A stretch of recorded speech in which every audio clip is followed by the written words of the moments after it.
All right, class, I'm very impressed with how well you've been doing with factorization with respect to multiplication. I like that you are able to identify the factors because we know factors are all numbers that can be multiplied to reach a specific number excluding that number, such as with 12. How Ashley mentioned, we can reach that with 1 times 12, 2 times 6, 3 times 4, but we can also flip-flop these numbers and reach to the same goal. But if we were to write them out, we have all those numbers except for the 12, because you need that number to get there when you multiply by 1, so it's all automatic. As well as with 18, as Jason said, we have 1 times 18, 2 times 9, 3 times 6, and you can flip those over to get the same result.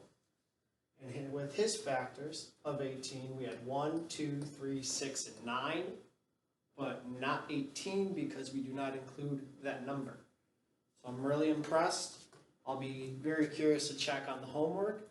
Again, if you have any questions on anything, feel free to ask when you're doing homework. Circle it, put a little question mark, so when you come in and we review, you know who this gentleman is. Who is he? This gentleman right here. Who is he? And what do you know about him? Yes, Ashley. He was our very first president. That is correct. He was the very first president of the United States. Anyone else? Yeah, Tom. Yes, he is on the $1 bill. Yes, correct.